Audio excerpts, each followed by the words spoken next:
Thank you for everybody for being here. My name is Tiffany. I'm a certified public accountant, certified fraud examiner. I'm sort of a non-traditional CPA, so you don't come to me to get your tax returns done. My clients come to me to basically figure out what's happened to their money, put cases together, and often testify in court.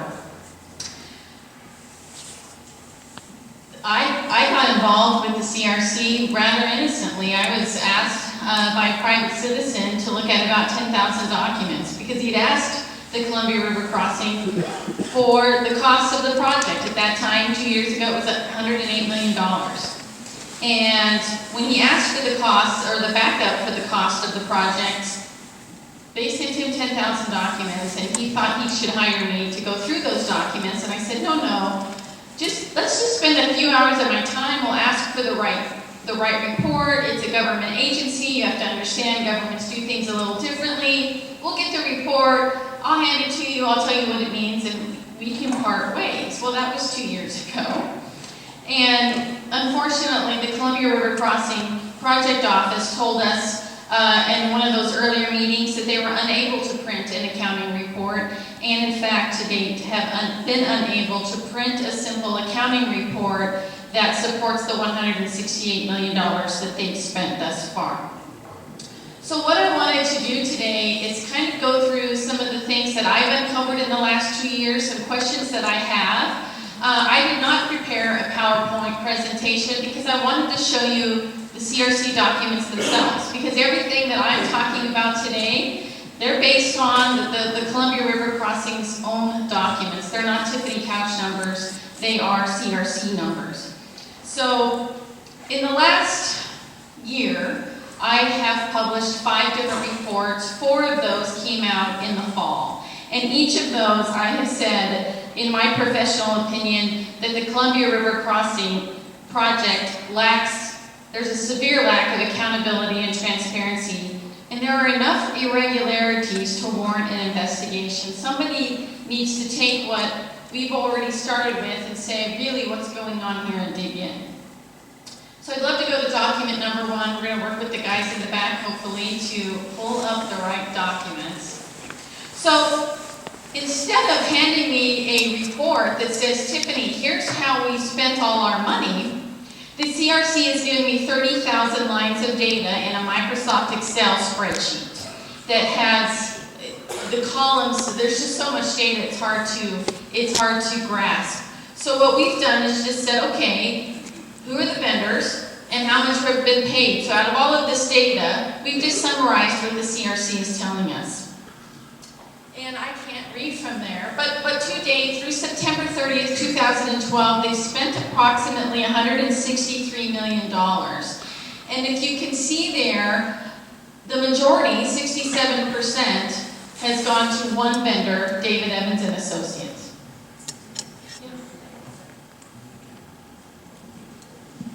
Thank you. I hopefully won't fall off the stage here. Yeah, I'm not going to be able to do that either. So, 67% has gone to one vendor, and we're going to get to that vendor in a moment. I think there's about $20 million there, or a little more, that we have no idea where that money went. That money is likely for payroll, but it's basically in the vendor column, instead of having a vendor name like Acuity Group or David Evans and Associates or whoever, it just says DW not required, or it's just blank. And so they've indicated to me that those are journal entries, and I said, okay, great, can I get the backup for the journal entries? They ended up writing a 4-page white paper to explain to me what a journal entry is, and for those of you who are non-accountants, it would be like explaining to a dentist how to do a cavity filling, right? Journal entry, I understand what a journal entry is. I wanted the information. Rent is a big one. They're paying about $30,000 or more in rent per month. So I want to go to that David Evans contract. Back in 2005, the CRC said, we need a professional engineering firm to get us through the environmental impact statement process. And the federal government says you have to go through this process, a draft, a final, in order to get a record of decision to be approved for a project and go forward. And so in July of 2005, or May of 2005, they gave David Evans and Associates a $50 million contract to do just that. As of July of 2012, the David Evans and Associates contract stands at $131.2 million, almost three times what the original contract was for, and there's not been any change of scope. They're still going to do the draft, the final impact statement, and the record of decision.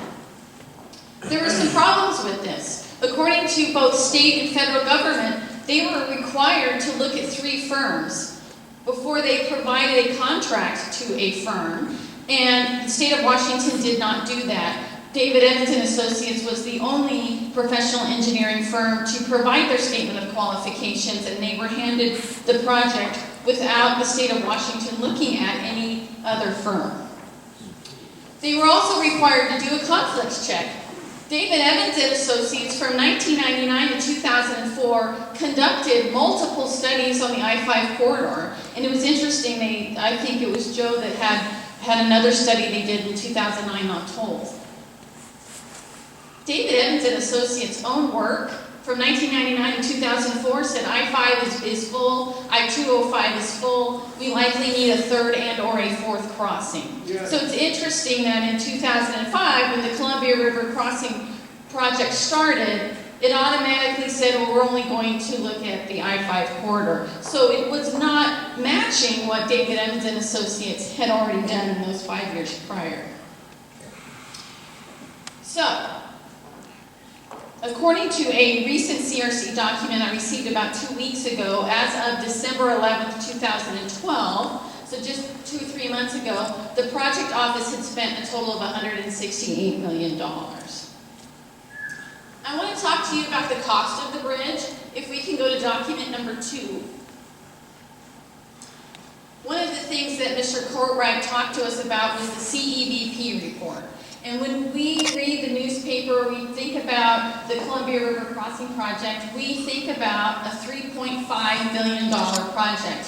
This comes from the Columbia River Crossing CEVP report, which I've just summarized here. I want to show you where I get these numbers. And they basically are saying, okay, folks, we are going to average, or we think we have a 60% probability that this will be a $3.1 billion project, and we're 90% sure that it'll be $3.5 billion. Please go over to the left, scroll over to get to the top left of that document. But did you guys know that this $3.5 billion project that they're telling all of us about is a phase 1 project?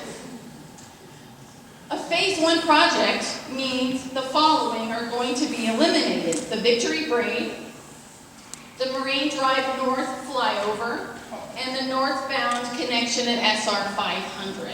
And I get that information from document number 3, but we're not going to open that. So just know that their actual budget says this is a phase 1 project. That $3.5 million number you've been hearing about is going to eliminate all of these northbound interchange fixes that I think most people think that they're getting. So let's open document number 4. That $3.5 billion, that's just like you and I going and buying a house for $350,000. At the end of that 30-year mortgage, we will not have paid $3.5 billion or $350,000 if we were buying a house. We're actually going to be paying much more.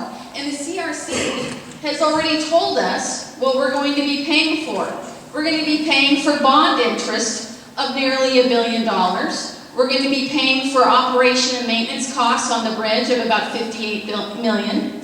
We're going to pay to collect the tolls. We have to pay the people that are collecting the tolls for us. And we have to pay for insurance and that sort of thing. So the CRC's own documents in their final environmental impact statement shows us that they're planning for an additional $2 billion in costs related to this project. And that really raises us to a $5.5 billion cost based on the CRC's own numbers. So I'd like you to open up document number 5. So I thought, oh my gosh, well, they're only telling us how they're going to get us $3.5 billion, and how are we going to pay for this extra $2 billion? And so I'm an accountant and I try to reconcile it, and lo and behold, the CRC has already done that for us. The CRC has already told us how much money they're going to collect. And Mr. Courtwright went through most of that. But I want you to know that they are already planning to collect $3.3 billion in tolls. Okay? So they plan to get $450 million from each of the states. They plan to get $400 million from a non-existent federal program. And they hope to get $850 million in a New Starts grant that, again, we don't know whether it's going to be funded and whether it's going to be funded at the level that they're hoping for. It's really interesting. The $400 million, they testified to the oversight committee that there was only $500 million available nationwide, and we were asking for 400 of the $500 million available nationwide. And then they once the legislators asked them, they admitted that other Washington state projects were competing for the same $400 million. So there are huge holes in this project. But I think what I really want you to understand is that $3.3 billion in tolls is currently what is being planned for. They'll tell you only $1.2 billion, but that's only covering the capital costs. They have to collect an additional $2 billion to pay for the interest and the operation and maintenance on the bridge. So what are you going to get for that? Let's open up document number 7.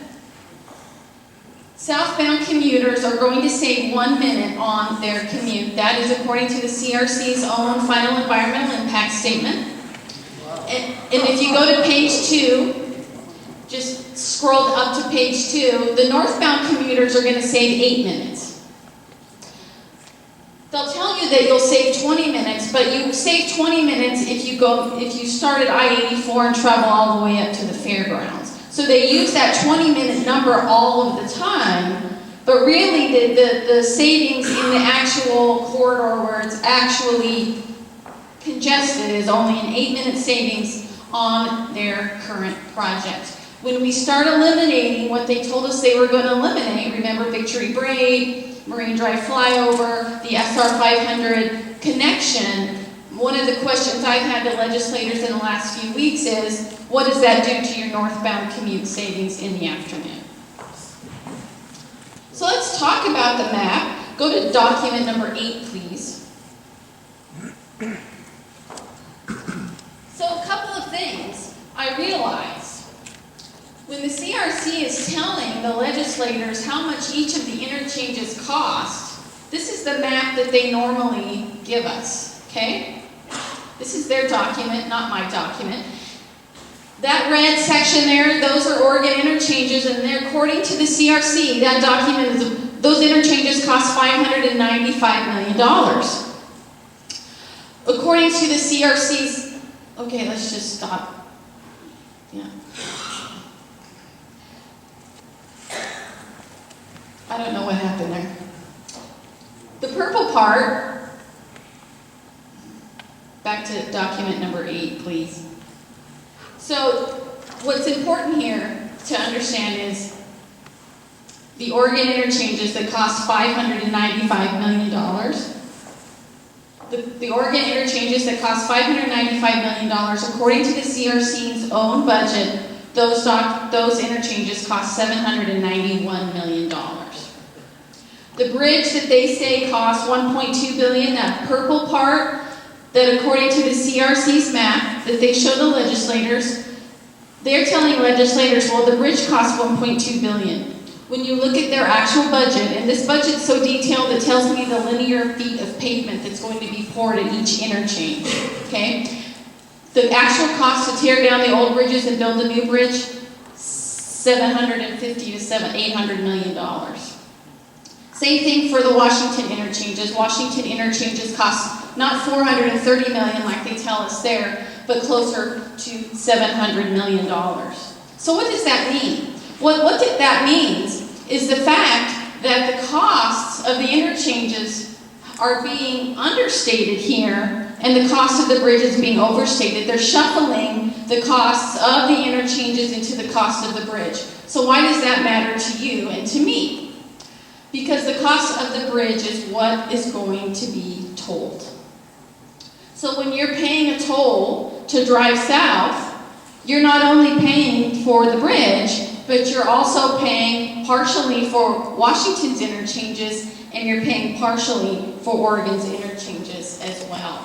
This is all information, again, that is CRC information, but it's not told in the way, it's just not told to us candidly. Let's put it that way. I'd like to go to document number 9. I know we're moving quickly, but we want to get to questions here. One of the things we did was we went through that detailed budget. It's 34 pages. You can barely read it. You've got to blow it up on your screen on your computer just so you can read all of the components. And what we noticed was there were several items in there that they were not within that map area. So that map area is about a 5-mile corridor, right? We found that there were several projects going on that are in the budget that are outside of that corridor area. The first is TriMet's facility in Gresham. It's called Ruby Junction. They're upgrading that facility. That's where the light rail trains go at night to get maintained, and I guess that's where they sleep. That facility was built back in the 1980s. When the yellow line was built about 20 years ago, they upgraded it for about $8 million. Right now it's being upgraded for the Portland-Milwaukee Light Rail project for about $12 million. Both of those projects have the same number of trains that the CRC project proposes to have, but our project is not upgrading the facility for $8 million or $12 million, but rather for a cost of $50 million in a year of expenditure dollars. So one of my questions is not necessarily why that project, but why so much in comparison to other projects that have upgraded the same facility with the same number of light rail trains. We're going to also help TriMet build an office building in South Portland. Oh, good. Again, that's not just solely for the CRC project. Obviously, that's for TriMet-wide, and maybe, TriMet's got a lot of problems, and some of this money from some of these projects appear to be helping them out, okay? There are bike and pedestrian projects for the Vancouver waterfront and for Hayden Island. These are separate from the actual bridge and the actual project. These are separate bike and pedestrian projects. The curation facility, not my terminology. In fact, I don't know that every time I type in curation, I look for it, I get the little error sign in Microsoft Word saying this is not a real word, you need to change your word. It's a museum, folks. Curation facility is actually code word for a museum at the fort. And there are several other environmental impact items, one east at Hood River and one north at the Lewis River. These are separate from the environmental costs that are already built into the project that are happening at the Columbia River. They testified to my list last week in Salem and said that these were all necessary mitigation projects and none of these were extras. So that is what the CRC is saying. I'm just pointing them out because they are not within that 5-mile corridor. So lastly, let's go to document number 10. So what is the economic impact of tolls? What does $3.3 billion of tolls look like? And no, that question has not been answered at all by the Columbia River Crossing Project Office. In fact, a couple of weeks ago, I was up in Olympia and I was testifying to the Senate Transportation Committee.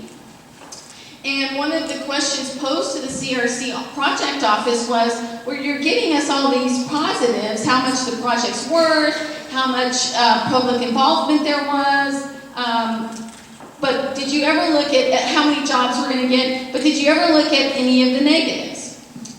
The staff people were shaking their head no. And when Ms. Boyd turned around to basically ask her staff people, how do I answer the question that the senator is giving me? The staff people are saying, no, we did not study the negatives. And she turned around and said, we will have to get back to you on that. But they haven't studied the negatives. They have not told the legislators how many jobs might be lost as a result of the construction. How many jobs might be lost if we're paying $3.3 billion in tolls. The CRC will say, well, we don't really know what tolls are going to be because we haven't done an investment grade study. But they've already estimated their tolls in their final environmental impact statement and their capital and finance operating plan. Their low toll rate will be $5.32 round trip. That's their low end. Their high end is $16.50 something cents round trip on the high end. Okay?